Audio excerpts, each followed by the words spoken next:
Los Angeles, a city of power, of money, of people moving so fast they barely notice each other. But sometimes fate steps in, and when it does, it doesn't ask permission. On the side of a busy road, a sleek black luxury car sat still, its hazard lights blinking. Inside, a man in his early 60s tapped his watch impatiently.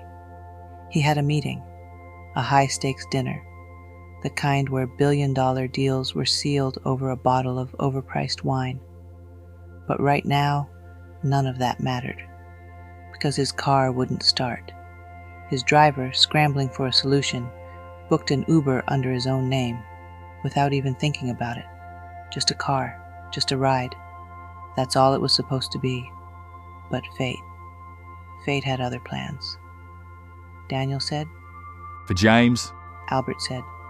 Yes. Daniel didn't look twice at his new passenger. Just another businessman in an expensive suit, probably heading to some exclusive restaurant where the waiters called you sir in 5 different languages. Albert Bourla slid into the back seat, exhausted, frustrated. He barely acknowledged Daniel at all. And Daniel? He had learned not to bother tired people. So he just pulled away from the curb, eyes on the road. For the first 5 minutes, neither of them said a word.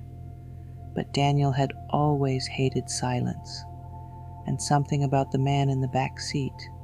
He didn't just seem tired, he seemed burdened. Daniel said, Bit of a rough day, mate? Albert said, Something like that. Daniel said, Yeah, I get it. Some days just don't go your way.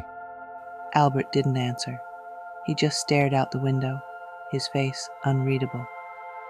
Daniel had been driving Ubers long enough to recognize when someone wanted to be left alone, so he let the silence sit, let the road speak for them, until Albert said, You from around here?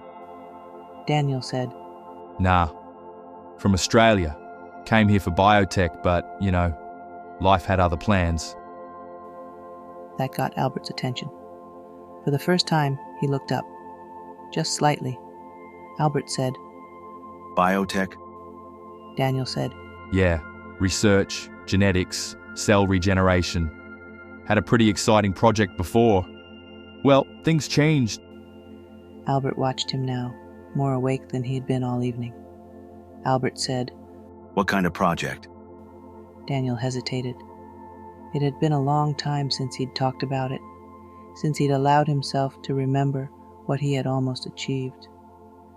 Daniel said, It was a study on cellular immortality, not just slowing down aging, actually stopping it at the cellular level, keeping skin young forever. We had a breakthrough, something that could have changed everything. Albert said. And? Daniel let out a breath, shaking his head slightly. Daniel said, And the company collapsed. Funding disappeared overnight. No paycheck, no job, and since my visa was tied to them, I was about to get kicked out of the country. My girlfriend's American. So I applied for a work permit, but biotech jobs don't exactly fall from the sky. So, here I am, driving you to dinner. The car rolled on, but something had shifted. Daniel didn't notice at first, but his passenger? He was no longer staring out the window, no longer tired. He was thinking, listening. And then, Albert said, What was your approach? Daniel frowned, glancing at him in the mirror.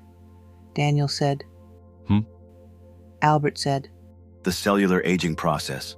What was your breakthrough? Daniel blinked. Most people, when they heard about his research, just nodded politely and changed the subject. But this man, he had asked the right question. The kind of question only someone who actually knew what he was talking about would ask. Daniel hesitated. Then, instinct took over. Daniel said, We focused on telomere degradation, targeted telomerase reactivation, combined with mitochondrial repair.